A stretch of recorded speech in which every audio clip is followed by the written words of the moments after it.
ഈശോയുടെ സ്വർഗാരോഹണം വെളിപ്പെടുത്തിയിരിക്കുന്നത് 28-ാം അധ്യായം 20-ാമത്തെ വാക്യത്തിലാണ്.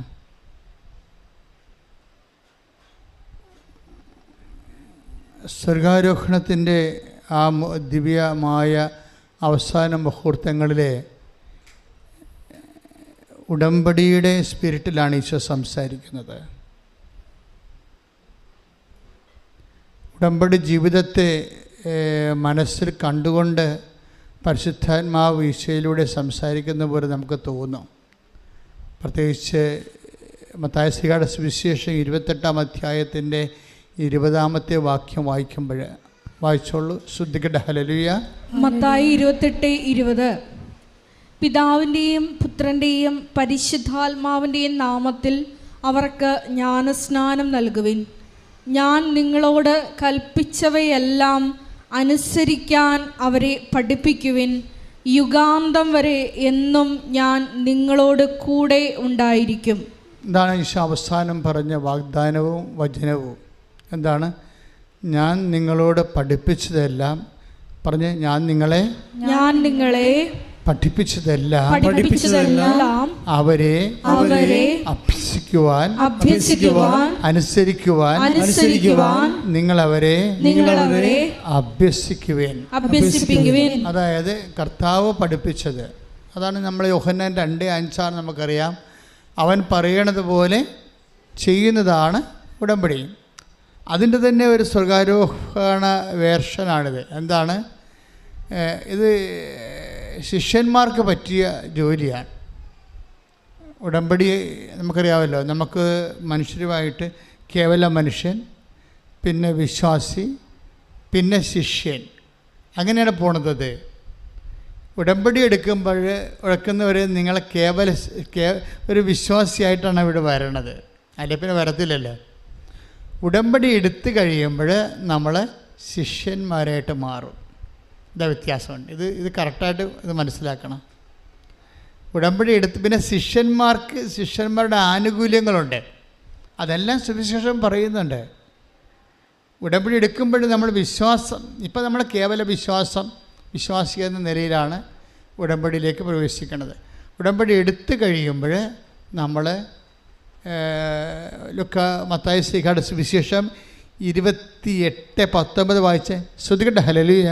28:19 ആകയാൽ നിങ്ങൾ പോയി എല്ലാ ജനതകളെയും ശിഷ്യപ്പെടുത്തുവിൻ. Praise the Lord. ഈശോ പറഞ്ഞ അവസാന വാക്കിൽ ഒന്നാണ്. എന്താണ്?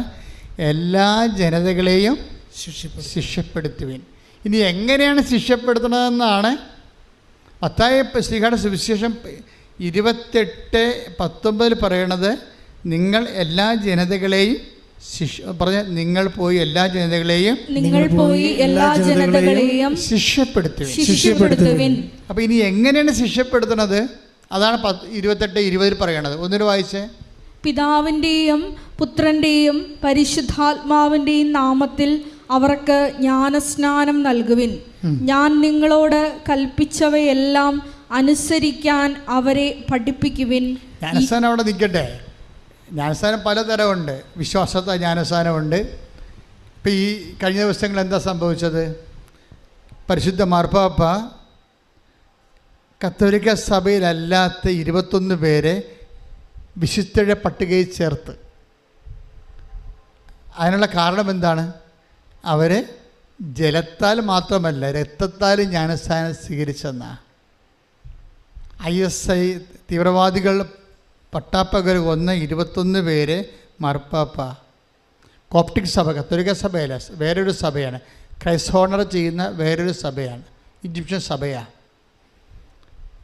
ഇപ്പം കത്തോലിക്ക സഭയിലേക്ക് ഇവിടെ വരുമ്പോൾ, നമുക്ക് കേരളത്തിലേക്ക് വരുമ്പോൾ എന്തോ ഒരു ജ്വലിച്ച് നിൽക്കുകയാണ്. എത്രയോ മനുഷ്യരാണ് സഭയുടെ ജീവനാടി പോലെ പ്രവർത്തിക്കുന്നത്. ഞാൻ ഈജിപ്തിൽ ചെന്നപ്പോൾ ഈജിപ്ഷ്യൻ കോപ്റ്റിക് സഭയാണ്. അപ്പം ഞാൻ ഈജിപ്തിൽ ചെന്നപ്പോൾ ഔസപിതാവും മാതാവും ഉണ്ണിയേയും കൊണ്ട് ഒളിച്ച് താമസിച്ച സ്ഥലമുണ്ട്.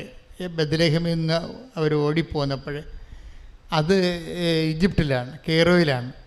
അപ്പോൾ അതൊരു പള്ളിയാണ്, കൊച്ചു പള്ളിയാണ്, ഇതുപോലെ ചാപ്പലാണ്. പക്ഷെ അതിൻ്റെ അകത്ത് കയറിയപ്പോൾ എനിക്ക് സങ്കടമായിപ്പോയി. കാര്യം ഞാനേ ഉണ്ടായിരുന്നുള്ളൂ എൻ്റെ അകത്ത്. ഔസേപ്പിതാവ് മാതാവ് ഒളിച്ചിരുന്ന സ്ഥലമാണ് കുണ്ണിയും കൊണ്ട്. അവിടെ നിന്ന് ഓടി വന്ന് ഇവിടെ താമസിച്ചപ്പോൾ പാരമ്പര്യമായിട്ട് 2000 കൊല്ലങ്ങളായിട്ട് ആ സ്ഥലം മനസ്സിലാക്കി അന്നത്തെ വിശ്വാസികൾ ഒരു പള്ളി പണിതിരിക്കുകയാണ്. ആ പള്ളിയുടെ അകം നോക്കിയപ്പോൾ എനിക്ക് സങ്കടം തോന്നിപ്പോയി. കോപ്റ്റിക് സഭ, ഈജിപ്ഷ്യൻ കോപ്റ്റിക് സഭയുടെ പള്ളിയാണത്. അനാലങ്കൃതമായിരിക്കുന്നു. അത്രക്കേറെ ഒരു ഇപ്പം ഇവിടെ തന്നെ നമ്മളെന്ത് ലളിതമാണെങ്കിലും വൃത്തിയില്ലേ. പക്ഷെ അങ്ങനെ എനിക്ക് ഒരു ഇരുണ്ടും മൂടിയൊരവസ്ഥ, ആരോ അത് നോക്കാനില്ല. ഇത്രയൊരവസ്ഥ എനിക്ക് തോന്നി. അവിടെ ടൂറിസ്റ്റ് കേന്ദ്രമായിട്ട് പോരും. അപ്പോൾ അവിടെയൊക്കെ വിശ്വാസം പീഡിപ്പിക്കപ്പെടുന്നുണ്ട്. അവരുടെ ആൾക്കാരെയാണ് ഈ ഐഎസ് കൊണ്ട് ലിബിയയിൽ വെച്ച് വധിച്ചത്. അവരെയാണ് ഇപ്പോൾ മാർപ്പാപ്പ വിശുദ്ധരുടെ പട്ടികയിലേക്ക് ചേർക്കണത്. അപ്പോൾ അവരുടെ ഒരു പോപ്പുണ്ട് കോപ്റ്റിക് സഭയുടെ, ദിമേത്രിയോസ് രണ്ടാമൻ. അപ്പോൾ അദ്ദേഹം പറഞ്ഞത് ഞങ്ങൾ അവരോട് പ്രാർത്ഥിക്കുന്നുണ്ടെന്നാണ് പറഞ്ഞത്. എന്താണ്? അവർ രക്തസാക്ഷികളാണ്, അതേസമയം തന്നെ വിശ്വാസത്തിൻ്റെ രക്തസാക്ഷികളാണ്, അതേസമയം തന്നെ അവർ ഇപ്പോഴ് വിശുദ്ധ വിശ്വാസത്തിന് വേണ്ടി രക്തം ചിന്തിയതാണ്. ആരെയും കൊല്ലാൻ പോയിട്ടും കൊന്നും അല്ല. നമ്മൾക്ക് അവരെ കൊല്ലണ സമയത്ത് പോലും അവർ മുട്ടിയെ നിന്ന് പ്രാർത്ഥിക്കുന്നത് കാണാം. അപ്പോൾ എന്തൊരു വിശ്വാസമാണ് ഇവരുടെയൊക്കെ. ഞാൻ ഓർക്കുകയാണ്, കേരള സഭയിൽ നിന്നാണ് 10-20 പേരെ പിടിച്ചുകൊണ്ട് പോയെങ്കിലുള്ള അവസ്ഥ എന്തായിരിക്കും? എത്ര പേര് ശാഖം മുമ്പ് പ്രാർത്ഥിക്കും, കർത്താവിനെ തെറി വിളിക്കും വേണമെങ്കിൽ. തമാശ പറയില്ല, ഞാനത് അവരെ കാണുമ്പോൾ ഞാൻ ഓർത്തു പോയിട്ടുണ്ട്. അപ്പോൾ നമ്മളെ സഭയിലിങ്ങനെ ഭയങ്കരമായ ഇടിമുഴക്കം പോലെയുള്ള സ്തുതിപ്പും പ്രാർത്ഥനയും ആൾക്കാരുടെ തള്ളിച്ചൊക്കെ ഉണ്ടെങ്കിലും വിശ്വാസത്തിന് വേണ്ടി വില കൊടുക്കേണ്ട ഒരു അവസ്ഥ വന്നാൽ എത്ര പേര് നിലനിൽക്കുമെന്ന് അത് കർത്താവിനറിയാം. കള്ളനാണയോ യഥാർത്ഥ നാണയവും കർത്താവിനറിയാം. നമ്മളെപ്പോഴും കർത്താവിൻ്റെ മുമ്പിൽ കള്ളനാണയമായി നിന്നാൽ നിങ്ങൾക്ക് സ്വാഭാവികമായിട്ട് ശിഷ്യന്മാരാകാൻ പറ്റത്തില്ല. ക്രിസ്ത്യന്മാർ കള്ളനാണയങ്ങൾക്ക് കെട്ടിത്തൂങ്ങാനേ പറ്റത്തുള്ളൂ. യൂദാസ് കെട്ടിത്തൂങ്ങിയില്ലേ? ശിഷ്യന്മാരുടെ കൂട്ടത്തിലുണ്ടായിരുന്ന കള്ളനാണയമാണ്. ഒരു വിഷയം വന്നപ്പോൾ മറുകണ്ഠം ചാടി കർത്താവിന് ഒറ്റുകൊടുത്ത് കെട്ടിത്തൂങ്ങി. അപ്പോഴും നമ്മുടെ മുമ്പിൽ ഒരു വിശ്വാസിക്കൊരു സാധ്യതയുള്ളതെന്ന് പറയണത് ഏറ്റവും കുറഞ്ഞ പക്ഷം വിശ്വാസത്തിന് സാക്ഷ്യം വഹിക്കേണ്ട ഒരു അവസ്ഥ വന്നാൽ. ഇന്നലെ ഇവിടെ ഒരു സാക്ഷ്യം ഞാൻ കേട്ടു, പേര് ഞാൻ പറഞ്ഞുപോയി. അവർ പറഞ്ഞു ഇത്രയേ ഉള്ളൂ, ഞാൻ തിരിയൊക്കെ എടുത്തുകൊണ്ട് വീട്ടിൽ വന്ന് പത്രമൊക്കെ കൊടുത്ത് പത്രമെല്ലാം സുവിശേഷ വേലൊക്കെ ചെയ്ത് വീട്ടിൽ വന്നപ്പോൾ അപ്പം കഥ കടച്ച് എന്നെ കയറ്റിയില്ലെന്ന് പറഞ്ഞ്, അകത്ത് കയറ്റിയില്ലെന്നാ. ഞാൻ പിന്നെ അപ്പനോട് ഗുസ്തിക്കൊന്നും പോയില്ല. അപ്പൻ്റെ അവസ്ഥ, അപ്പൻ്റെ വേറെ വിശ്വാസമാണ് അപ്പന്.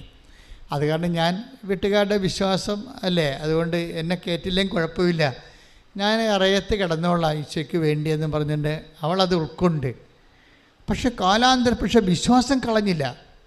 ആ ഉടമ്പടി തന്നെ ഉറച്ചു നിന്ന് ദൈവം അവരെ എല്ലാ മേഖലകളിലും ശിഷ്യനായി കഴിഞ്ഞാൽ നിങ്ങൾക്കറിയാമല്ലോ, ശിഷ്യനായി കഴിയുമ്പോൾ ഉണ്ടാകുന്ന ഗുണം എന്താണെന്നറിയാമോ?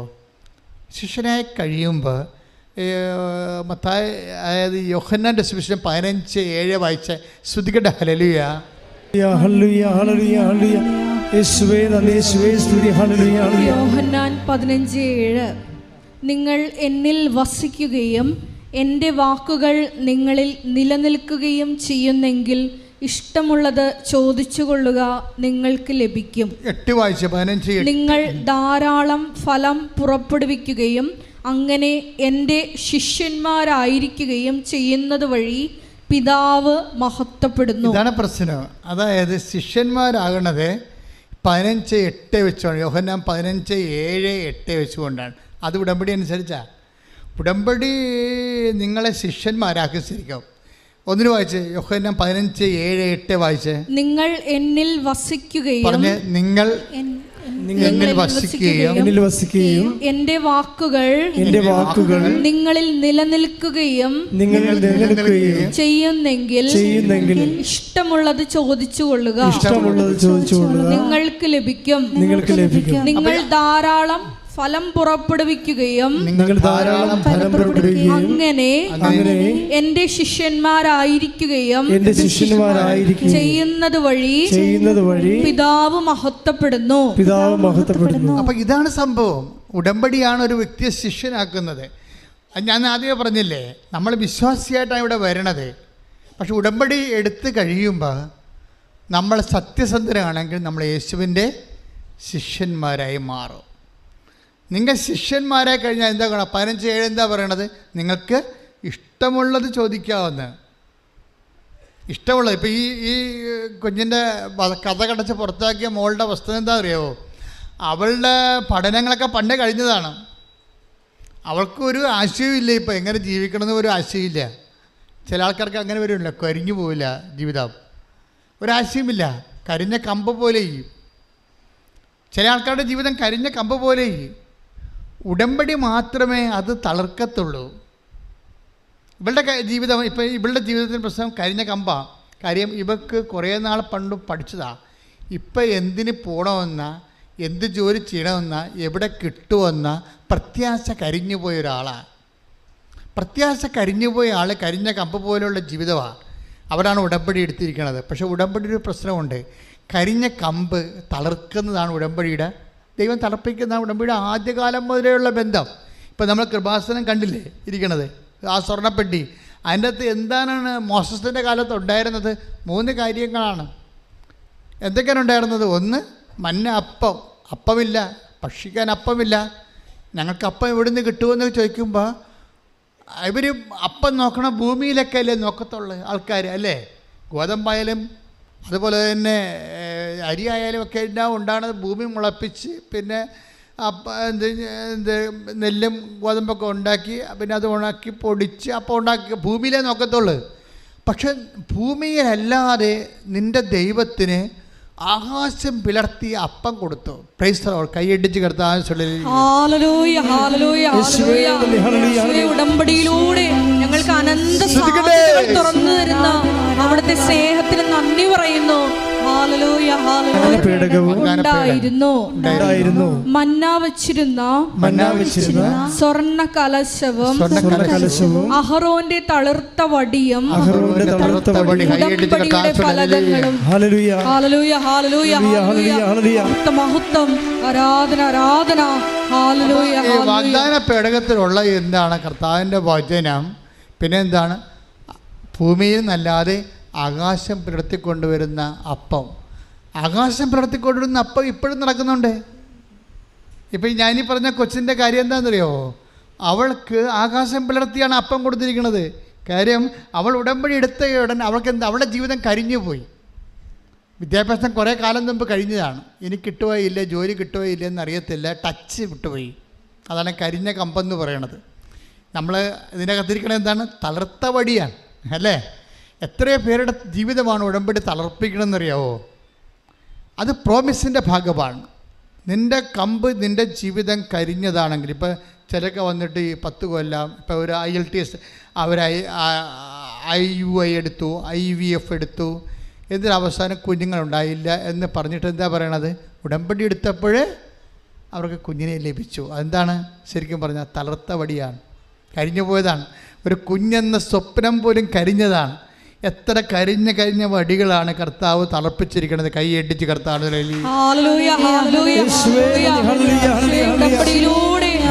കരിഞ്ഞ വടികളെല്ലാം തളർപ്പിക്കുന്ന അവിടുത്തെ സ്നേഹത്തിന് നന്ദി പറയുന്നു. അപ്പ ഇങ്ങനെ പറഞ്ഞു. വീട്ടുകാരെല്ലാം എതിർത്ത് നിന്നാലും വിശ്വാസം കളഞ്ഞില്ല. അവൾ ആ പ്രേക്ഷിത പ്രവർത്തനങ്ങൾ നമ്മളെപ്പോഴും സംഭവിക്കണമെന്ന് വെച്ചാൽ, നിങ്ങൾ പ്രാർത്ഥന ചൊല്ലിയത് കൊണ്ട് മാത്രം, അച്ഛൻ കുർബാനയ്ക്കും പറഞ്ഞു, നേരത്തെയും പറഞ്ഞു, ഇത് ഒരു പ്രാർത്ഥനയായിട്ട് റെഡ്യൂസ് ചെയ്താൽ നിങ്ങൾ ഒരിക്കലും ശിഷ്യന്മാരായി മാറത്തില്ല. ആ പഴയ വിശ്വാസിയായിട്ട് തന്നെ മാറും. മനസ്സിലായ? ഇപ്പം ഇതിൻ്റെ അകത്ത് 3 ഘടകങ്ങളല്ലേ? എന്തൊക്കെയാണ് ഉള്ളത്? ഒന്ന്, പ്രാർത്ഥനാ രീതിയുണ്ട് 20%. പ്രത്യക്ഷീകരണ പ്രാർത്ഥന. ലിസി കോഴിക്കോടിൻ്റെ സാക്ഷ്യം ആണല്ലോ ഇപ്പോൾ കത്തി നിൽക്കണത് അല്ലേ? അതിനി കത്തുക തന്നെ ചെയ്യും. കാര്യം അത് ഒരു ഉടമ്പടിയുടെ സർവകലാശാലയാണ് ആ സാക്ഷ്യം, കോളേജല്ല, പല കോളേജുകൾ കൂടിയ ഒരു സർവകലാശാലയാണ്. അതിനകത്ത് ഒരു സാക്ഷ്യം, അതിൻ്റെ അകത്തൊരു വാക്കുകൾ പറയുന്നുണ്ട്, ഞാൻ കടക്കാരെന്നെ തന്തക്ക് വിളിച്ച് എൻ്റെ ചങ്കും കരണം പൊട്ടി ഞാൻ കിടന്ന് കർത്താവുമായിട്ട് യുദ്ധത്തിലായി. എനിക്ക് എവിടുന്ന് കാശ് കിട്ടാനാണ്? ഈ ഫോൺ എടുത്താൽ തന്തക്ക് വിളി മാത്രമാണ് കേൾക്കണത്. ഞങ്ങൾ ആത്മഹത്യ ചെയ്യും, ഞാൻ ഇപ്പം അങ്ങോട്ട് വരും, നീ എവിടെയാണെന്നൊക്കെ ചോദിച്ചുകൊണ്ട് പിന്നെ പറയുന്നത് ഡാഷാണ്. ഇതാണ്. ഇങ്ങനെ അവസാനം ഇവൾ മടുത്ത് സങ്കടം കൊണ്ട് മനസ്സ് കലങ്ങി കിടന്ന് ഉറങ്ങി പ്രത്യക്ഷീകരണ പ്രാർത്ഥിച്ചെല്ലാം മറന്നുപോയി. 11 മണിക്കാണ് പാവം എഴുന്നേൽക്കണത്. എഴുന്നേൽക്കുമ്പോൾ പറയും, എനിക്ക് ആവതില്ല കർത്താവേ, ഞാൻ എന്തിന് പുറത്തോട്ട് പോകണം, എനിക്ക് പേടിയാണ് ഫോൺ എടുക്കാൻ പോലും. അപ്പോഴും എന്നിട്ട് പറയണേ, എനിക്ക് എഴുന്നേറ്റ് തിരികെത്തിക്കാൻ പറ്റിയില്ല, അതുകൊണ്ട് ഞാൻ മനസ്സിൽ നീലത്തിരി സ്വപ്നം കണ്ട്, അതായത് മനസ്സിൽ നീലത്തിരിയെക്കുറിച്ച് ഞാൻ കത്തിക്കുന്നതിൻ്റെ ഓർത്തുകൊണ്ട് അവിടെ കിടന്നുകൊണ്ട് പ്രത്യക്ഷീകരണ പ്രാർത്ഥന ചൊല്ലിയെന്ന് കൈയ്യടിച്ച് കർത്താവ്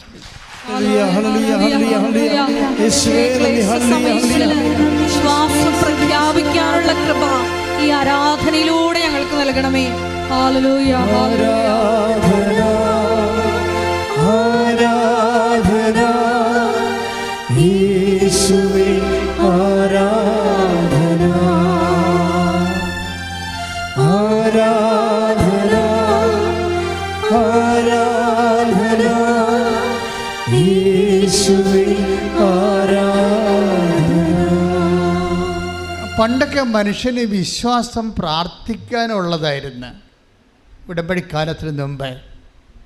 ഉടമ്പടി കഴിയുമ്പോൾ നമ്മുടെ ജീവിതത്തിൽ 2 ജീവിതം വരികയാണ്.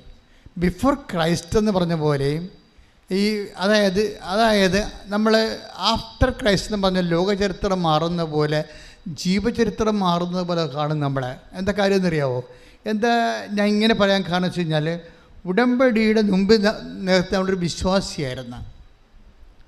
ഇപ്പോൾ നമ്മൾ ഉടമ്പടി ആൾക്കാർ വിശ്വാസം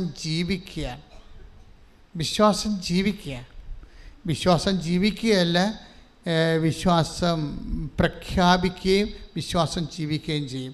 നമുക്ക് അച്ഛൻ നേരത്തെ നിങ്ങൾ പറഞ്ഞിട്ടില്ലേ, വിശ്വാസം നമുക്ക് പ്രെയർ ചെയ്യാം, പ്രാർത്ഥിക്കാം.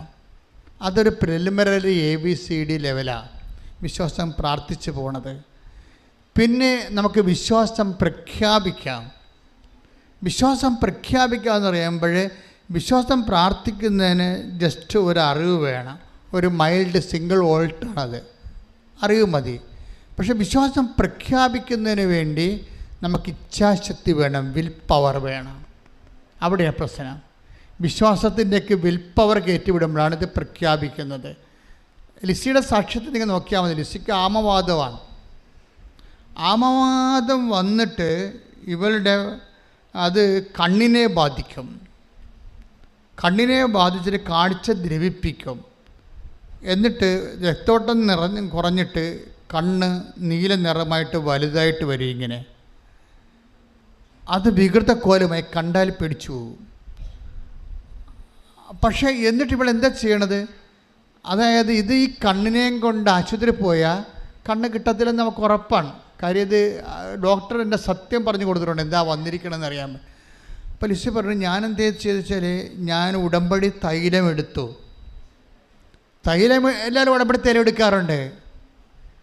പക്ഷേ എടുക്കണതല്ല പ്രശ്നം ഇരിക്കണത്. എടുക്കണത് ആർക്കും എടുക്കാം, വഴിയെ പോണ ആർക്കും ഉടമ്പടി തൈലം എടുക്കാം. പക്ഷേ ഉടമ്പടി തൈലം പ്രയോഗിക്കുന്നതിലാണ് പ്രശ്നം. അതിൽ ലിസ്റ്റ് ചെയ്തത് എന്താണെന്ന് വെച്ച് കഴിഞ്ഞാൽ, ഞാൻ കർത്താവിൻ്റെ പീഡാനുഭവങ്ങളെ പ്രഖ്യാപിച്ചു വന്നു. ഞാനിവിടുത്തെ ദൈവമേ, ഇവൾ ഏത് ദൈവശാസ്ത്ര കോളേജിൽ നിന്ന് വരികയാണെന്ന് ഓർത്ത് ഞാൻ കർത്താവിൻ്റെ പീഡാനുഭവങ്ങളെ പ്രഖ്യാപിച്ചു. എൻ്റെ കണ്ണ് വീർത്ത് നീലച്ചിരിക്കുകയാണ്, മുഖം വികൃതമായി. ഞാൻ ഉടമ്പടി തൈലമെടുത്തു, വിശ്വാസ പ്രമാണം ചെയ്യിച്ച് അതിൻ്റെ ഉള്ളിൽ കർത്താവിൻ്റെ പീഡാനുഭവങ്ങളെ പ്രഖ്യാപിച്ചു. അവൻ്റെ പീഡാനുഭവങ്ങളെ പ്രഖ്യാപിച്ചുകൊണ്ട്, അവൻ്റെ തിരുമരണത്തെ പ്രഖ്യാപിച്ചുകൊണ്ട് ഞാൻ തൈലം കണ്ണിൽ പുരട്ടിയെന്നാണ്. അപ്പോഴെന്താ കാര്യം? മരണത്തിൻ്റെ ശക്തിയാണ്. കർത്താവിൻ്റെ മരണത്തിലൂടെയാണ് ലോകത്തിൻ്റെ പാപങ്ങൾ മോചിച്ചത്. പാപങ്ങൾ മോചിക്കുന്ന ശക്തിയാണ് മരണം പ്രഖ്യാപിക്കുമ്പോൾ ഉണ്ടാകുന്നത്. മരണം പ്രഖ്യാപിച്ചുകൊണ്ട് വിശ്വാസപ്രമാണം ചൊല്ലി തീർത്തു. രാവിലെ എഴുന്നേറ്റപ്പോഴേ കണ്ണ് സുഖപ്പെട്ടിട്ട് ചെറിയ ഒരു പാട് മാത്രമായി അത് മാറിയെന്ന് ശ്രുതികടേ.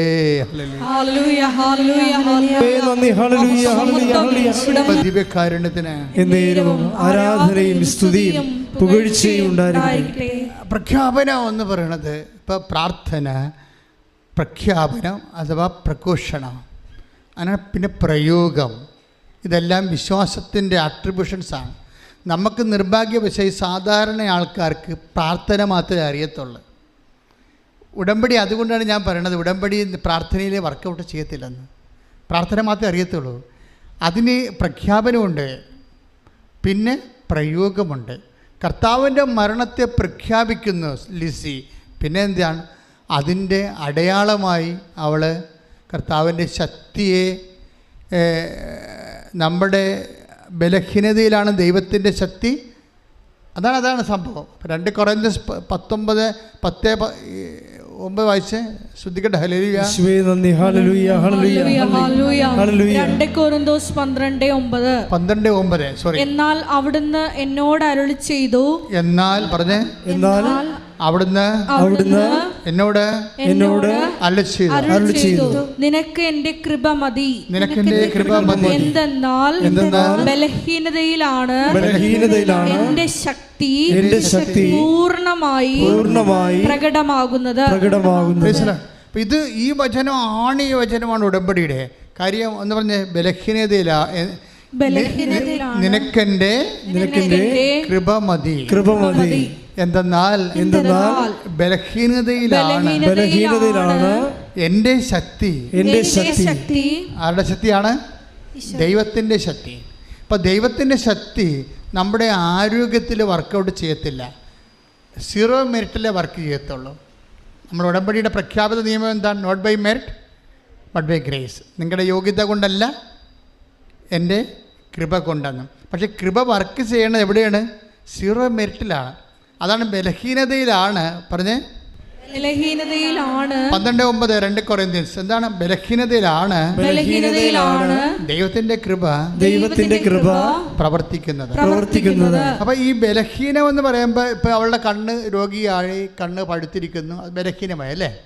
ഇവിടുത്തെ ആപ്ലിക്കേഷൻ എന്താണ്? ഇവിടെ എന്താ പ്രവർത്തിക്കാൻ സാധ്യതയുള്ളത്? ദൈവത്തിൻ്റെ ശക്തിയാണ്. ദൈവത്തിൻ്റെ ശക്തി ഇങ്ങനെ ഈ ബലഹീനമായ കണ്ണുകളിലേക്ക്, കാഴ്ച നഷ്ടപ്പെട്ടുകൊണ്ടിരിക്കുന്ന കണ്ണുകളിലേക്ക് ദൈവത്തിൻ്റെ ശക്തി പ്രവഹിക്കുന്നതിന് വേണ്ടിയാണ് ഈ ഉടമ്പടി തൈലം ദൈവത്തിൻ്റെ ഒരു ശക്തിയുടെ പ്രതീകമായിട്ടാണ് നമ്മളിത് തേക്കണത്. എന്നിട്ട് അപ്പോൾ പ്രഖ്യാപനം ഉണ്ടാകണം. ലിസി അതങ്ങനെ വെറുതെ തേച്ചാൽ പോലും, നമ്മൾ കുളിക്കാൻ നേരത്തെ എണ്ണ എടുത്ത് തേക്കത്തില്ലേ, അങ്ങനെ തേച്ചാൽ വർക്കൗട്ട് ചെയ്യത്തില്ല. അതിൻ്റെ പ്രയോഗത്തിൽ പ്രഖ്യാപനം ആദ്യം ഉണ്ടാകണം. എന്താണ്? കർത്താവ് നമ്മുടെ പാപങ്ങളിൽ നിന്നും, അതായത് നമ്മുടെ പാപങ്ങളാണ് അവൻ, നമ്മുടെ രോഗങ്ങളാണ് അവൻ വീണ്ടെടുത്തത്, പാപങ്ങൾക്ക് വേണ്ടി അവൻ മരിച്ചു. Take the word of God, Isaiah 53:7. ശ്രദ്ധിക്കട്ടെ. ഹല്ലേലൂയ ഹല്ലേലൂയ ഹല്ലേലൂയ ഹല്ലേലൂയ. യേശുവേ നന്ദി, യേശുവേ സ്തുതി. ഹല്ലേലൂയ ഹല്ലേലൂയ ഹല്ലേലൂയ ഹല്ലേലൂയ ഹല്ലേലൂയ ഹല്ലേലൂയ. യേശുവേ നന്ദി, യേശുവേ ആരാധന ആരാധന ആരാധന. ഹല്ലേലൂയ ഹല്ലേലൂയ ഹല്ലേലൂയ ഹല്ലേലൂയ. യേശുവേ നന്ദി. ഹല്ലേലൂയ ഹല്ലേലൂയ ഹല്ലേലൂയ. യേശയ്യ 53:5. നമ്മുടെ അതിക്രമങ്ങൾക്ക് വേണ്ടി അവൻ മുറിവേൽപ്പിക്കപ്പെട്ടു. നമ്മുടെ അതിക്രമങ്ങൾക്ക് വേണ്ടി അവൻ മുറിവേൽപ്പിക്കപ്പെട്ടു. നമ്മുടെ അകൃത്യങ്ങൾക്ക് വേണ്ടി ക്ഷതമേൽപ്പിക്കപ്പെട്ടു. അവന്റെ മേലുള്ള ശിക്ഷ നമുക്ക് രക്ഷ നൽകി. അവന്റെ ക്ഷതങ്ങളാൽ നാം സൗഖ്യം പ്രാപിച്ചു. അപ്പോൾ അവൻ്റെ മരണം, പീഡാനുഭവം നമ്മൾ പ്രഖ്യാപിക്കുമ്പോൾ അവൻ്റെ ക്ഷതങ്ങളാണ് നമ്മൾ രക്ഷ പ്രാപിക്കുന്നത്. അതുകൊണ്ടാണ് ലിസി പറയണത്. ലിസി അത് അറിഞ്ഞുകൊണ്ട് പറഞ്ഞതല്ല, പക്ഷെ സത്യം അതാണ്. ഞാൻ ഉടമ്പടിത്തേലും തേക്കുന്നും വേണ്ട എൻ്റെ കർത്താവിൻ്റെ പീഡാനുഭവങ്ങളെ ഓർത്ത് ഞാൻ പ്രഖ്യാപിച്ചു, അവൻ്റെ മരണത്തെ പ്രഖ്യാപിച്ചു. അതാണ് വിശ്വാസപ്രമാണം എന്ന് പറയണത്. വിശ്വാസപ്രമാണം ചെല്ലുമ്പോൾ ഓർക്കണം, അതിൻ്റെ ദൈവസ്നേഹം വേണം, പ്രത്യാശ വേണം, അതേസമയം തന്നെ അതുപോലെ തന്നെ വിശ്വാസം. 3 തിയോളജിക്കൽ വെർച്യൂസ് ഒരുമിച്ച് ഈ വിശ്വാസ പ്രമാണം പ്രഖ്യാപിക്കാൻ പറ്റത്തുള്ളൂ. അത് പ്രാർത്ഥനയില്ല, പ്രഖ്യാപനമാണ്. പക്ഷെ പ്രഖ്യാപിക്കുന്ന വ്യക്തികളിലെ ഇങ്ങനെ ഓട്ടോമാറ്റിക്കായിട്ട് നമുക്ക് വിശ്വാസപ്രമാണം ചെല്ലാം. ഏകദൈവത്തിൽ ഞാൻ വിശ്വസിക്കുന്ന ആന കൂനൊക്കെ പറഞ്ഞ് എന്തെങ്കിലുമൊക്കെ പിച്ച് പേയും പറഞ്ഞ് അവസാനിപ്പിക്കുക, വർക്കൗട്ട് ചെയ്യത്തില്ല. അത് നിങ്ങളുടെ ദൈവമായ കർത്താവിനെ പൂർണ്ണ ഹൃദയത്തോടെ, take the word of God, പൂർണ്ണ ഹൃദയത്തോടെ, നിങ്ങളുടെ ദൈവമായ കർത്താവിനെ പൂർണ്ണ ഹൃദയത്തോടെ പറഞ്ഞ്, നിങ്ങളുടെ ദൈവമായ കർത്താവിനെ പൂർണ്ണ ഹൃദയത്തോടെ സർവശക്തിയോടെ സ്നേഹിക്കുക. Take the word of God. സ്തുതിക്കട്ടെ. ഹല്ലേലൂയ. യേശുവേ നന്ദി. ഹല്ലേലൂയ ഹല്ലേലൂയ ഹല്ലേലൂയ ഹല്ലേലൂയ ഹല്ലേലൂയ ഹല്ലേലൂയ. യേശുവേ നന്ദി. ഹല്ലേലൂയ ഹല്ലേലൂയ. നിയമാവർത്തനം 6:5. നിയമാവർത്തനം 6:5. നിങ്ങളുടെ ദൈവമായ കർത്താവിനെ പൂർണ്ണ ഹൃദയത്തോടും പൂർണ്ണ ആത്മാവോടും പൂർണ്ണ ശക്തിയോടും കൂടെ സ്നേഹിക്കണം. അപ്പൊ നിന്റെ ദൈവമായ കർത്താവിനെ പൂർണ്ണ ആത്മാവോടെ പൂർണ്ണ ഹൃദയത്തോടെ സർവശക്തിയോടെ സ്നേഹിക്കുന്നതിനാണ് ഈ പ്രഖ്യാപനം എന്ന് പറയുന്നത്. മനസ്സിലായില്ലേ? അല്ല പ്രാർത്ഥന പോലെ പിച്ചുമ്പയും പ്രവണഗുണാന്നൊക്കെ പറഞ്ഞത്തില്ല. ആ സാധനമല്ല, വർക്കൗട്ട് ചെയ്യത്തില്ല. പല അണ്ണന്മാർക്ക് അതേ അറിയാൻ പാടുള്ളൂ. ഇത് വളരെ സീരിയസ്. അതായത് നമ്മളിത് ആപ്ലിക്കേറ്റ് ചെയ്യുമ്പോൾ ആപ്ലിക്കേഷനിൽ നമ്മുടെ ഫുൾ ബോഡി, അതായത് പൂർണ്ണമായ, അതായത് ഭാഗികമായ മനസ്സല്ല. ഇപ്പോൾ ഭാഗികമായ മനസ്സ്, ചില ആൾക്കാർ ഒരു ദിവസം വിശ്രമ ജീവിതം നയിക്കണത് എങ്ങനെയാണ്? കൊന്തയെല്ലാം വരുമ്പോഴല്ല വിശ്രമ ജീവിതം. അതുവരെ എല്ലാത്തിനും സീരിയൽ കാണാൻ വരെ ഇങ്ങനെ ഇരുന്ന് ബിയറൊക്കെ അടിച്ച് കപ്പലിൻ്റെയൊക്കെ കഴിച്ച് അങ്ങനെ ഇരിക്കും. പ്രാർത്ഥന ചെല്ലാൻ ചെല്ലുമ്പോൾ ഉടഞ്ഞ് അതപ്പഞ്ഞിരിക്കും. ഇല്ലേ? വിശ്രമ ജീവിതത്തിന് വേണ്ടിയാണ് അവർ ഉപയോഗിക്കുന്നത്. അവരുടെ പൂർണ്ണ മനസ്സില്ല അവിടെ. ഇവിടെ എത്ര പേര് സാക്ഷ്യം പറഞ്ഞു, ഞാൻ സീരിയൽ 18 കൊല്ലം കണ്ടതാണ്, ഇപ്പം ഞാൻ കാണുന്നത് ഉടമ്പടി ധ്യാനമാണെന്ന്. കൈയിട്ടിച്ച് കർത്താവിനെ സ്തുതിക്കുന്നു. ഹല്ലേലൂയ ഹല്ലേലൂയ ഹല്ലേലൂയ. യേശുവേ ഉടമ്പടിയിലൂടെ ഞങ്ങളുടെ ജീവിതത്തെ പുനഃക്രമീകരിക്കുവാൻ ഈ ആരാധനയിലൂടെ അഭിഷേകം ചെയ്യണമേ. ഹല്ലേലൂയ. ആരാധന ആരാധന അങ്ങേക്ക് ആരാധന ആരാധന ആരാധന ആരാധന അങ്ങേക്ക് ആരാധന. എനിക്ക് സങ്കടമാണ്, എനിക്ക് സന്തോഷമാണ് എന്നൊക്കെ പറഞ്ഞാണ് ലിസി ആ സാക്ഷ്യം അവസാനിപ്പിക്കുന്നത്. എന്താണ് എനിക്ക് സങ്കടം? എൻ്റെ കർത്താവിനെ ഇക്കാലങ്ങളെല്ലാം എനിക്ക് കാണാതെ പോയല്ലോ, ഞാൻ ലോകത്തിൻ്റെ വ്യാപാരിയായി ജീവിച്ചല്ലോ. എനിക്ക് സന്തോഷമാണ്, എൻ്റെ കഷ്ടങ്ങൾ കൊണ്ട് കർത്താവിനെ എനിക്ക് ഇപ്പം കാണാൻ കഴിഞ്ഞല്ലോ എന്ന്. ശ്രദ്ധിക്കട്ടെ. ഹല്ലേലൂയ ഹല്ലേലൂയ ഹല്ലേലൂയ. ആരാധന ആരാധന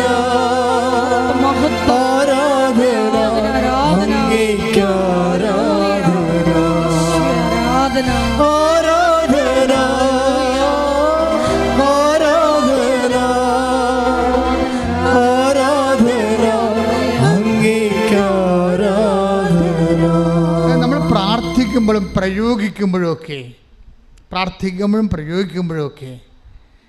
ഇപ്പോൾ കഴിഞ്ഞ ദിവസങ്ങളിൽ ഒരു സാക്ഷി, അതായത് ഒരു 14 സെൻറ്റ് സ്ഥലമാണ്, അവരൊരു പാറപ്പുറത്ത് എടുത്തിരിക്കുകയാണ്. 14 സെൻറ്റ് സ്ഥലം. അപ്പോൾ ആൾക്കാരെല്ലാം പറഞ്ഞ്, കാര്യം അവിടെ പണ്ട് അവിടെ താമസിച്ചതാണ്, അവിടെ നിന്ന് വിറ്റ് ചുട്ട് കടം കയറി മുടിഞ്ഞ് തിരിച്ച് തേച്ച് കഴുകി പോയതാണ്. പക്ഷെ ഉടമ്പടി എടുത്തപ്പോൾ കർത്താവ് അവർ നാട്ടിലേക്ക് കൊണ്ടുവരും, രജിസ്ട്രേഷൻ അവരെ തിരിച്ച് കൊണ്ടുവരും. അങ്ങനെ പറഞ്ഞിട്ടുണ്ട്, വാഗ്ദാനത്തിൻ്റെ ഭാഗമാണ്, ഞാൻ നിൻ്റെ സ്വദേശത്തേക്ക് നിന്നെ മടക്കി കൊണ്ടുവരും. അതെല്ലാം ഉടമ്പടിയിലുള്ളതാണ്. ഉടമ്പടി എടുത്തോടുകൂടി കർത്താവ് വാഗ്ദാനപ്രകാരം മടക്കി കൊണ്ടുവരികയാണ്. പക്ഷേ അവർക്ക് കിട്ടിയത് വേറെ ഒരു പ്രദേശമാണ്, നാട്ടിലാണ് കിട്ടിയിരിക്കുന്നത്. പണ്ട് താമസത്തിന് അടുത്ത് തന്നെയാണ്. പക്ഷെ ഒരു പ്രശ്നമുണ്ട്, നാട്ടുകാരെല്ലാം പറഞ്ഞു ഇവിടെ വെള്ളമില്ലെന്ന് പറഞ്ഞു. ഇവിടെ വെള്ളമില്ല, എടുക്കല്ലേ, മണ്ടത്തരമാണ്, പൊട്ടത്തരം എടുക്കരുത്, പാറപ്പുറമാണ്. അപ്പോഴവൾ പറഞ്ഞ വാക്കുന്നാളെ എൻ്റെ മാതാവിൻ്റെ കൂടെ ഉണ്ടെന്നാണ് പറയണത്. വെള്ളം ഇല്ലാത്തതല്ല പ്രശ്നം, എല്ലാത്തിനും പരിഹാരം എൻ്റെ മാതാവിൻ്റെ കൂടെ ഉണ്ടെന്നാണ് പറഞ്ഞത്. അവിടെ കിണറെ കുടിച്ചിട്ട് ഇവിടെ അവൾ വിശ്വാസപ്രമാണം ചൊല്ലി ഉപ്പെറിഞ്ഞ് അതിൻ്റെ മുഴുവൻ വെള്ളമായപ്പോൾ അടുത്തുള്ള ചെടുത്ത് വന്നിച്ചും പറഞ്ഞ് ഞങ്ങളുടെ കുളത്തിലും വെള്ളമില്ലെന്ന് പറഞ്ഞ്, ഞങ്ങളുടെ കിണറ്റിലും. അവരും പറഞ്ഞു നിങ്ങളിത് കൊണ്ട് വിശ്വാസപ്രമാണം ചൊല്ലി ദൈവസ്നേഹത്തോടെ വേണം ഇടാൻ. അപ്പോൾ അവർക്കും ആവശ്യത്തിന് വെള്ളം. ഇത് പ്രയോഗമാണെന്ന് ഞാൻ പറഞ്ഞില്ലേ, സാക്ഷ്യങ്ങൾ കേട്ടാൽ മതിയല്ലോ. അതായത് ഇതിൻ്റെ അകത്തൊക്കെ വരുന്നത് ഈ പ്രയോഗിക്കുന്ന ആൾക്കാർക്ക് ആദ്യം പ്രഖ്യാപനം ഉണ്ടാകണം. ഇത് പ്രാർത്ഥനയല്ല, അതാണ് പ്രശ്നം. പ്രാർത്ഥന കഴിഞ്ഞിട്ട് സെക്കൻഡ് സ്റ്റെപ്പിൽ വരുന്ന പ്രഖ്യാപനമാണ്. തേർഡ് സ്റ്റെപ്പിലാണ് പ്രയോഗം വരണത്. വിശ്വാസം തന്നെ ആദ്യം പ്രാർത്ഥനയാക്കും, പിന്നെ അത് പ്രഖ്യാപനമാക്കും, പിന്നെ അത് പ്രയോഗമാക്കും. ഈ പ്രയോഗമാക്കുന്നവരിൽ ഈ ഇട്ടി വെട്ടുപോലെയുള്ള ദൈവസ്നേഹം ഉണ്ടാകണം ഇതിൻ്റെ അകത്ത്. എന്ത് നിങ്ങൾ പ്രയോഗിച്ചോ, പക്ഷെ നിങ്ങൾക്ക് വിശ്വാസത്തിനേക്കാളുപരി വിശ്വാസം പോലെ ദൈവം ഒന്ന് പ്രാർത്ഥിച്ച മക്കളെ, ഒരു കൈ ഉയർത്തി പ്രാർത്ഥിച്ച് കർത്താവായ ദൈവമേ. ഓൺലൈനിലുള്ളവരും പ്രാർത്ഥിക്കട്ടെ, കർത്താവായ ദൈവമേ. ഉടമ്പടിയിലായിരിക്കുന്ന ഞങ്ങള് വിശ്വാസം പ്രാർത്ഥിക്കുകയും വിശ്വാസം പ്രഖ്യാപിക്കുകയും വിശ്വാസം പ്രയോഗിക്കുകയും ചെയ്യുമ്പോൾ ഞങ്ങളിൽ ദൈവസ്നേഹം നിറഞ്ഞു കവിയാൻ. ഓ അമ്മേ പരിശുദ്ധമ്മേ, ദൈവമാതാവേ, ഞങ്ങളിൽ ദൈവസ്നേഹം നിറയാൻ മാധ്യസ്ഥം വഹിക്കണമേ. ഹല്ലേലൂയ. ദൈവസ്നേഹം ഇല്ലെങ്കിൽ, ഇപ്പോൾ ചെറിയൊരു ഉദാഹരണം പറഞ്ഞുതരാം. ഇപ്പോൾ ഇവിടെ വണക്കമാസം നടക്കുകയാണ്. ഒരു ദിവസം വിജയകുമാർ സാറും വൈഫും കൂടി വന്ന് ഒരു വണക്കമാസം നടത്തിയായിരുന്നു. അപ്പോൾ അവരെ ഞാൻ നോക്കുമ്പോഴേ ലൈവിൽ കാണാം, അവിടെ എല്ലാം കഴുത്ത് കയ്യിലൊക്കെ കൊന്ത ചുരുട്ടിയിട്ടിരിക്കുകയാണ് കയ്യെ. എന്നിട്ട് ഓരോ നന്മ നിറഞ്ഞ മൃഗം ചെല്ലുമ്പോഴും വിജയകുമാറിൻ്റെ സാറിൻ്റെ വൈഫും സാറും കൂടി വാഴുക വാഴുക വാഴുക മരിയേ എന്ത് കേൾക്കുമ്പോൾ തന്നെ കുളിര് കയറിപ്പോവും. അത് കേൾക്കുമ്പോൾ ദൈവത്തിന് തന്നെ മനസ്സ് കുളിരണം. അല്ലാതെ ഒരു നമ്മളിങ്ങനെ വന്ന് ഒരു കടമ അങ്ങനെ നിർവഹിച്ച് റൊട്ടിയും പോലെ എന്തൊക്കെ അവതരിപ്പിച്ച് പോണ പോലെ. പ്രാർത്ഥന ഒരു അവതരണമല്ല, അതൊരു അഭിഷേകത്തിൻ്റെ ഒരു പ്രയോഗമാണ്. പ്രാർത്ഥിക്കുക, കർത്താവായ ദൈവമേ, കർത്താവായ ദൈവമേ, ഞങ്ങൾക്കെല്ലാം പ്രാർത്ഥനയും അതിനോട് ബന്ധപ്പെട്ട ഉടമ്പടി പ്രയോഗങ്ങളും നിയമാവർത്തനം 6 രേഖപ്പെടുത്തിക്കുന്ന പോലെ പൂർണ്ണ ഹൃദയത്തോടെ പൂർണ്ണ മനസ്സോടെ സർവശക്തിയോടുകൂടി വിശ്വാസം പ്രഖ്യാപിക്കാൻ പ്രയോഗിക്കാൻ ഉടമ്പടിയായി ജീവിക്കാൻ അഭിഷേകം നൽകണമേ.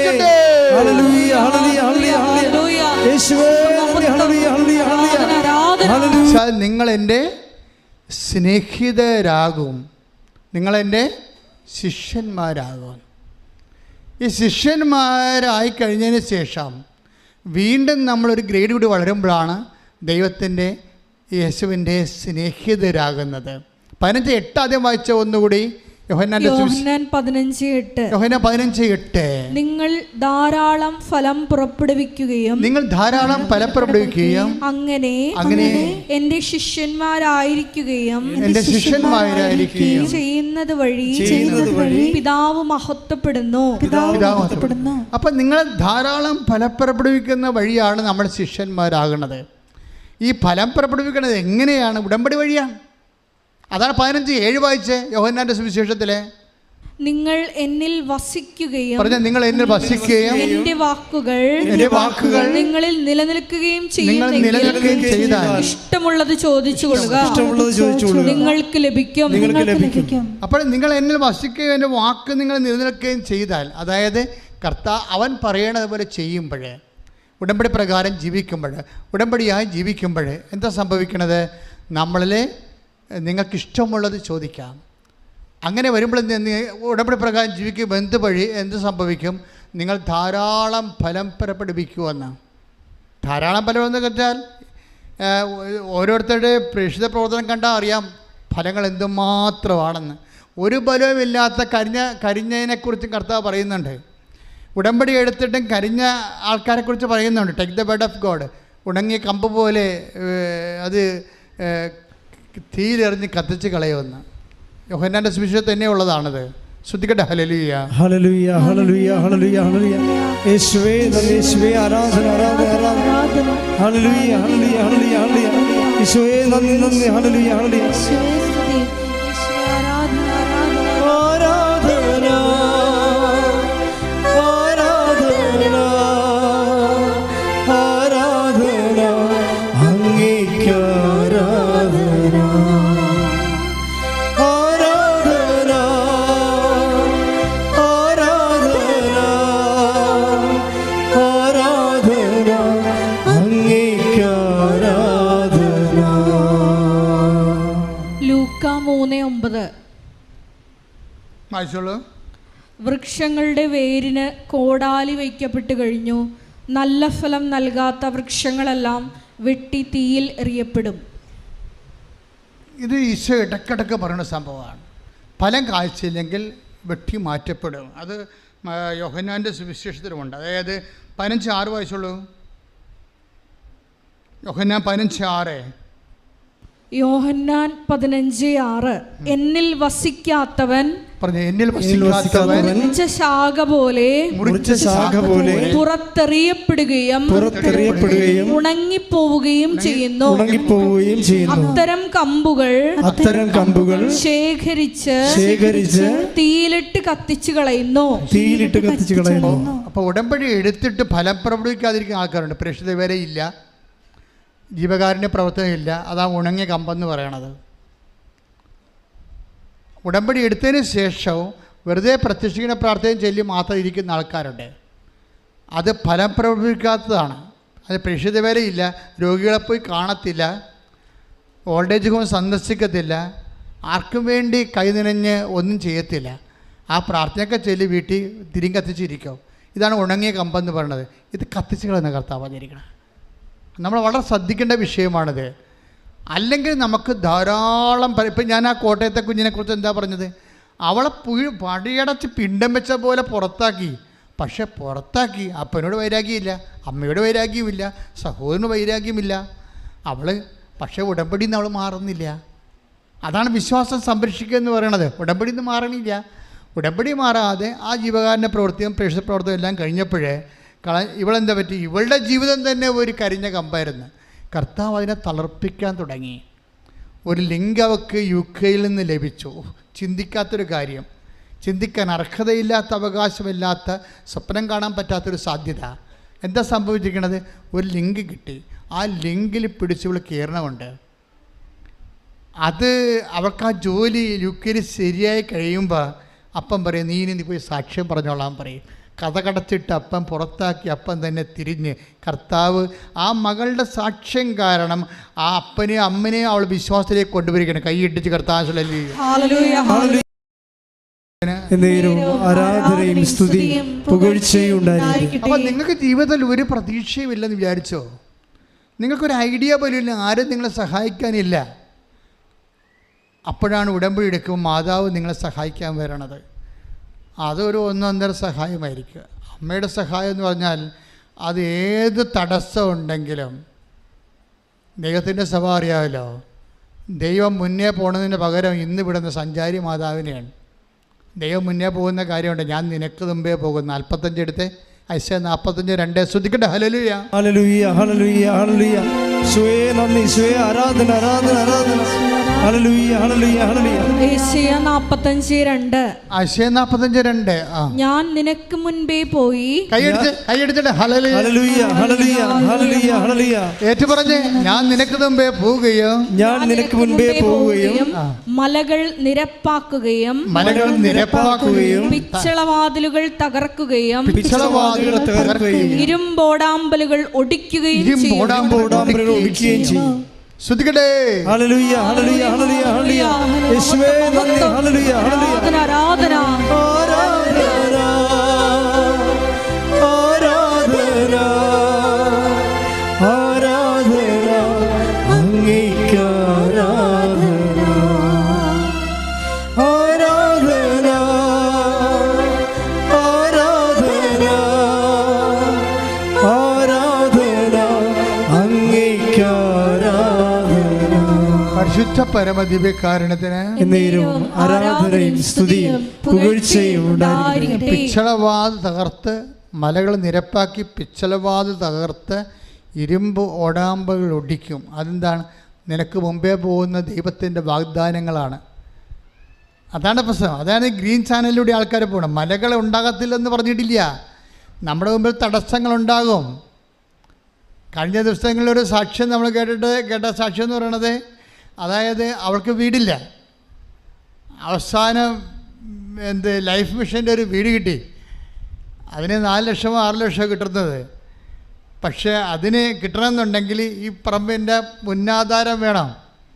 ആ മുന്നാധാരത്തിന് വേണ്ടി ചെന്നപ്പോൾ അത് 4 പേരിലാണ്. 3 പേരും മരിച്ച്, 4-ാമത്തെ ആൾ മനോരോഗി. അയാളെ കണ്ടുപിടിക്കാൻ 1.5 കൊല്ലം.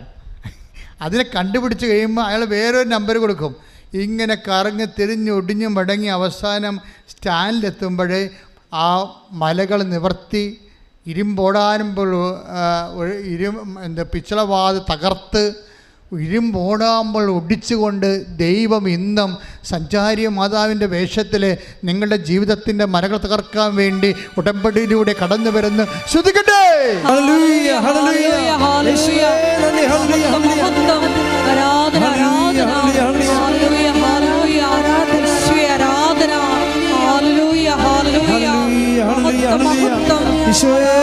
ദിവ്യകാരുണ്യത്തിന് ആരാധനയും സ്തുതിയും പുകഴ്ചയും ഉണ്ടായിരിക്കട്ടെ. എൻ്റെ മക്കളെ, നിങ്ങൾ പലരും പറഞ്ഞ് ഞങ്ങൾക്കാർക്കും പ്രസൻസ് ഫീൽ ചെയ്തില്ല അച്ഛാ. സാക്ഷ്യം കേൾക്കുമ്പോൾ പറയാം, ഞങ്ങൾക്ക് അച്ഛൻ എപ്പോഴും പറയും പ്രസൻസ് ഉണ്ടെന്ന്, ദൈവത്തിൻ്റെ സാന്നിധ്യം ഉണ്ടാകും.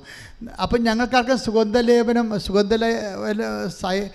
സുഗന്ധമായ അഭിഷേകമൊന്നും കിട്ടിയില്ല, ഞങ്ങളാരും സ്വപ്നം കണ്ടില്ല, ഞങ്ങളാരും ദർശനം കിട്ടിയില്ല, ഞങ്ങൾക്ക് പ്രസൻസ് ഇല്ല, ഞങ്ങൾക്ക് ദൈവത്തിൻ്റെ സാന്നിധ്യം അനുഭവിച്ചില്ല. അച്ഛൻ എപ്പോഴും പറയുമില്ല ഉടമ്പടി സാന്നിധ്യം കിട്ടുമെന്ന്. എൻ്റെ മക്കളൊരു കാര്യം പറയാം, നിങ്ങളുടെ കാര്യം നിങ്ങൾക്ക് മുമ്പേ അതിൻ്റെ തടസ്സങ്ങൾ മാറിയിട്ടുണ്ടെങ്കിൽ, ഇതുകൊണ്ട് ഇപ്പോൾ കണ്ടതുപോലെ നിങ്ങളുടെ തടസ്സങ്ങൾ, നിങ്ങൾക്ക് മുമ്പിലുള്ള തടസ്സങ്ങൾ, നിങ്ങൾക്ക് മുമ്പിലുള്ള നിയമപരമായ തടസ്സങ്ങൾ, നിങ്ങൾക്ക് മുമ്പിലുള്ള രാജ്യത്തിൻ്റെ നിയമങ്ങൾ, നിനക്ക് മുമ്പിലുള്ള വിസ നിയമങ്ങൾ, അതുപോലെ തന്നെ ഇപ്പോൾ കഴിഞ്ഞ ദിവസങ്ങളൊരു സാക്ഷ്യം ഉണ്ടായി.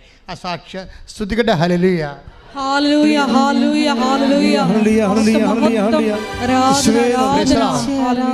അനില ജെയിംസ് പൂങ്കാവിൻ്റെ സാക്ഷ്യമാണ്. അനില ജെയിംസ് പൂങ്കാവ് അവളുടെ സാക്ഷ്യം വെച്ച് കഴിഞ്ഞാൽ അവൾ 2017 ഉടമ്പടി എടുത്ത ആളാണ്. ഇപ്പോൾ എത്രയായി? 5 കൊല്ലം ഉടമ്പടി എടുത്ത ആളാണ്. എത്രയോ ആൾക്കാർ, പണ്ടത്തെ ആൾക്കാരൊക്കെ ഇപ്പോഴാണ് വന്ന് സാക്ഷ്യം പറയണത്. 2017 ഉടമ്പടി എടുത്തിട്ട് 23 സാക്ഷ്യം പറയും. ഉടമ്പടി എടുക്കുമ്പോൾ അവളുടെ അതിനകത്ത് ഇൻവെസ്റ്റ്മെൻറ്റ്, ഈ അനിലയുടെ ഇൻവെസ്റ്റ്മെൻറ്റ് ഭയങ്കരമാണ്. കാര്യം അന്നിവിടെ മരിയൻ തപസ്സുള്ള കാലമാണ്, മരിയൻ തപസ്. അപ്പം മരിയൻ തപസ് അവൾക്ക് DH എക്സാം ഉണ്ട്, വേറെ എന്തോ BSc നേഴ്സാണ് ആൾ, അതിൻ്റെ എക്സാമാണ്. അപ്പോൾ എക്സാം ആയപ്പോൾ ഇവൾ പറയുന്നത് എന്താ വെച്ചാൽ, വീട്ടുകാർ പറയും നീ എന്ത് മണ്ടത്തരാണ് ഇപ്പോൾ പോയി ധ്യാനം കൂടണത്, എക്സാം കഴിഞ്ഞിട്ട് നീ ധ്യാനം കൂടാൻ പോയിക്കോ, എത്ര ദിവസം വേണമെങ്കിൽ ധ്യാനം കൂടാൻ പോയിക്കോ, ഒരു പ്രശ്നവുമില്ല, ഇതിപ്പോൾ പഠിക്കേണ്ട സമയമല്ലേ. അത് വീട്ടുകാർ ഉപയോഗിക്കുന്ന റീസണാണ് ഉപയോഗിക്കുന്നത്, ഇവൾ ഉപയോഗിക്കുന്ന ഫെയ്ത്താണ് ഉപയോഗിക്കുന്നത്. രണ്ട് ഫാക്കൽറ്റിയാണ്. അപ്പോൾ ഇവൾ പറയും, അവളോട് പറയണത് നീ പരീക്ഷ കഴിഞ്ഞിട്ട് എക്സാമിന് പോയിക്കൊള്ളാൻ പറയും. അപ്പോൾ അവൾ പറയും ഞാൻ എക്സാമിന് അല്ല, ഇവള് പറയണത് നീ വീട്ടുകാർ പറയണത് പരീക്ഷ കഴിഞ്ഞിട്ട് തപസ് ധ്യാനത്തിന് പോയിക്കൊള്ളാൻ പറയും. അപ്പോൾ അവൾ പറഞ്ഞത് എന്താണ്, ഞാൻ തപസ് ധ്യാനത്തിന് പോയിട്ട് പരീക്ഷ എഴുതിക്കൊള്ളാം എന്ന് പറയും. അല്ല, ഇതാണ് സംഭവം. അപ്പോൾ ഇവിടുത്തെ പ്രോബ്ലം എന്ന് പറയണത്, ഇപ്പോൾ ഇതിൻ്റെ അകത്ത് ചില സമയത്ത് നമ്മുടെ ഈ ബുദ്ധി അങ്ങോട്ട് പ്രയോഗിക്കും. വിശ്വാസം ഇല്ലാത്തവൻ ബുദ്ധി പ്രയോഗിക്കുന്നത് തന്നെയാണ് നല്ലത്. വിശ്വാസം ഉള്ളവൻ, അതാണ് വിഷയം. അപ്പനാണ് അമ്മയാണെന്ന് പറഞ്ഞിട്ട് ഒരു കഥയില്ല. വിശ്വാസം ഇല്ലാത്തവൻ ബുദ്ധിയാണ് ദൈവം അവന് കൊടുത്തിരിക്കുന്നത്. പക്ഷേ ബുദ്ധി വിശ്വാസം പോലെ അധികം വർക്ക് ചെയ്യത്തില്ല. എന്താ കാര്യം വെച്ച് കഴിഞ്ഞാൽ, എന്നുവെച്ചാൽ ബുദ്ധി വേണ്ടെന്നല്ല, റീസണബിളായിട്ട് കാര്യങ്ങൾ ചെയ്യരുത്, യുക്തിസഹമായിട്ട് കാര്യങ്ങൾ ചെയ്യരുത്, നിങ്ങൾ അയുക്തികമായിട്ട് ചെയ്തിട്ട് പണി മേടിക്കണമെന്നല്ല ഞാൻ പറയണത്.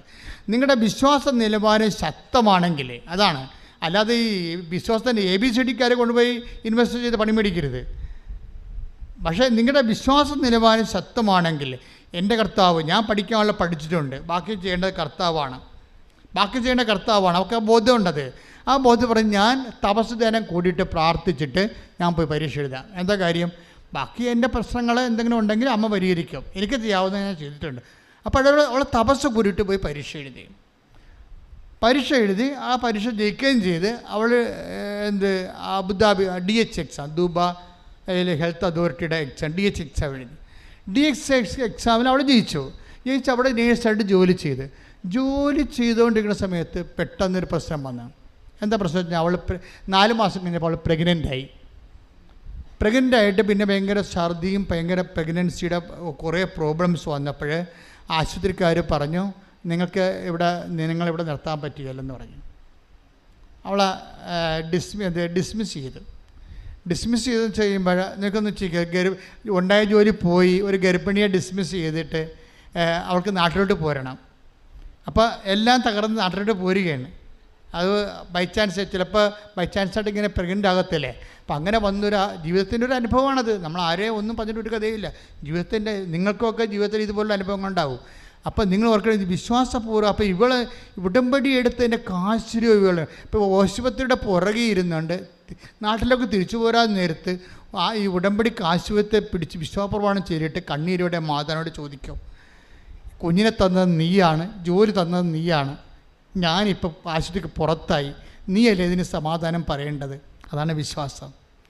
അവളങ്ങനെ പോകുമ്പോൾ ഒരിക്കലും സംഭവിക്കാത്തൊരു സംഭവം ആ സമയത്ത് നടക്കും.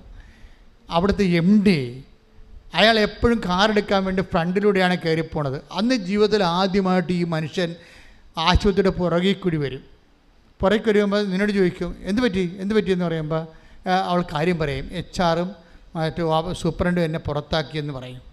അപ്പോൾ ഉടനെ MD HR-നെയും വിളിക്കും, സൂപ്രണ്ടിനെയും വിളിച്ച് പറഞ്ഞു, നിങ്ങൾ ഇങ്ങനെയാണോ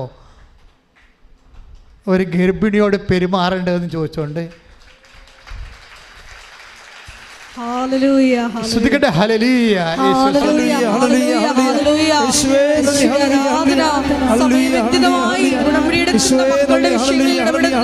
അവിടുത്തെ കാരുണ്യത്തിന് നന്ദി പറയുന്നു.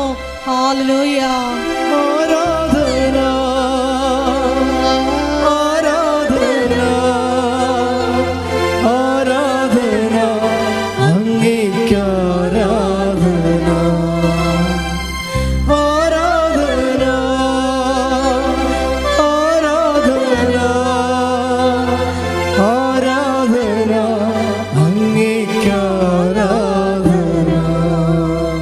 വചനമെന്ന് പറയണത്, ഞാൻ നിങ്ങൾക്ക് മുമ്പേ പോവുകയും മലകൾ തകർക്കുകയും പിച്ചളവാത് തകർക്കുകയും ഇരുമ്പോടാമ്പൽ ഒടിക്കുകയും ചെയ്യാം.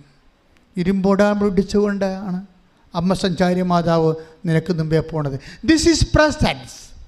നിങ്ങൾ ദർശനം കണ്ടില്ല, സ്വപ്നം കണ്ടില്ല, സുഗന്ധാഭിഷേകം അനുഭവിച്ചില്ല എന്ന് പറഞ്ഞുകൊണ്ട് നിങ്ങൾ ഒരിക്കലും പറയരുത് ദൈവത്തിൻ്റെ സാന്നിധ്യം ഞാൻ അനുഭവിച്ചില്ല എന്ന്. എൻ്റെ ദൈവത്തിലെ എപ്പോഴും നിൻ്റെ ജീവിത തടസ്സം മാറി അപ്പോൾ നിന്റെ ദൈവം നിന്നോട് കൂടെ അടിച്ച് ശ്രുതിക്കട്ടെ. ഹല്ലേലൂയ.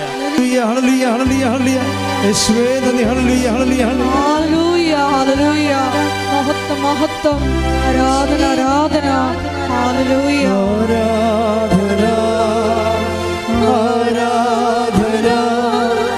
യേശുവേ ആരാധന, ആരാധന, ആരാധന, യേശുവേ ആരാധന. പരിശുദ്ധ പരമദിവ്യകാരുണ്യത്തിന് ആരാധനയും സ്തുതിയും പുകഴ്ചയും ഉണ്ടായിരിക്കട്ടെ. എന്താ പ്രശ്നം എന്ന് ചോദിച്ചു കഴിഞ്ഞാൽ, ഉടമ്പടിയുടെ ഇൻബിൽട്ടായിട്ടുള്ള ഒരു പ്രോമിസാണ് the presence of God. Inbuilt എന്ന് പറഞ്ഞാൽ എന്താണ്? അതിനകത്ത് തന്നെ ഘടനയുടെ ഭാഗമാണ്. ഉടമ്പടിയുടെ ഘടനയുടെ ഭാഗമാണ് ദൈവത്തിൻ്റെ സാന്നിധ്യം. അപ്പോൾ നിങ്ങൾ ഉടമ്പടി എടുക്കുമ്പോൾ ഇപ്സഫാത്തോ നിങ്ങൾക്ക് ദൈവത്തിൻ്റെ സാന്നിധ്യം അനുഭവവേദ്യമായോ വ്യത്യസ്തമായ രീതിയിലാണെന്ന് മാത്രമേ ഒന്ന് ചിന്തിച്ച് നോക്കിയേ. നമ്മൾ ഈശോ സ്വർഗാരോഹണം ചെയ്ത് പോകുമ്പോൾ എന്താ പറഞ്ഞത്? 18:28-20 ഒന്നിന് വായിച്ചേ. Take the word of God. മത്തായി ശ്ലീഹ 28:20. ശ്രുതിക്കട്ടെ. ഹല്ലേലൂയ. 28:20 മത്തായി ശ്ലീഹ. പിതാവിൻ്റെയും പുത്രൻ്റെയും പരിശുദ്ധാത്മാവിൻ്റെയും നാമത്തിൽ അവർക്ക് ജ്ഞാനസ്നാനം നൽകുവിൻ. ഞാൻ നിങ്ങളോട് കൽപ്പിച്ചവയെല്ലാം അനുസരിക്കാൻ അവരെ പഠിപ്പിക്കുവിൻ. യുഗാന്തം വരെ എന്നും ഞാൻ നിങ്ങളോട് കൂടെ ഉണ്ടായിരിക്കും. എന്ന് പറഞ്ഞ യുഗാന്ത്യം വരെ ഞാൻ എന്നും നിങ്ങളോട് കൂടെ ഉണ്ടായിരിക്കും. അതാണ് പ്രസൻസ്. അത് പ്രസൻസ് ഉടമ്പടിയുടെ ഭാഗമാണ്. എന്താണ് ഉടമ്പടി? എന്താണ് അതിനകത്തുള്ള ഉടമ്പടി കണ്ടന്റ്? എന്താണ്? വായിച്ചോളൂ. അതിനകത്തുള്ള ഉടമ്പടി കണ്ടന്റ് ഞാൻ നിങ്ങളോട് കൽപ്പിച്ചവയെല്ലാം പറഞ്ഞേ, ഞാൻ നിങ്ങളോട് കൽപ്പിച്ചവയെല്ലാം അനുസരിക്കാൻ അവരെ പഠിപ്പിക്കുകയും. ഞങ്ങളതല്ല ചെയ്യണത്. കർത്താവ് നിങ്ങളോട് കൽപ്പിച്ചതൊക്കെ അനുസരിക്കാൻ ഞങ്ങൾ നിങ്ങളെ പഠിപ്പിച്ചുകൊണ്ടിരിക്കുകയാണ്. അപ്പോൾ നിങ്ങളതനുസരിച്ച് പഠിച്ചിട്ട് അത് പ്രയോഗത്തിൽ കൊണ്ടുവന്നിരിക്കുന്ന സാക്ഷ്യങ്ങളാണ് നമ്മൾ കേൾക്കുന്നത്. അപ്പോൾ നമ്മൾ ഉടമ്പടിയിലാണ്. ഉടമ്പടിയിലാകുന്ന വ്യക്തിക്ക് എന്താണ് ഈശോ നൽകിയ ലാസ്റ്റ് പ്രോമിസ്? എന്താണ്? യുഗാന്ത്യം വരെ എന്ന് വെച്ചാൽ നീ മരിക്കണത് വരെ കർത്താവ് നിന്നോട് കൂടെ കൈയടിച്ചട്ടെ.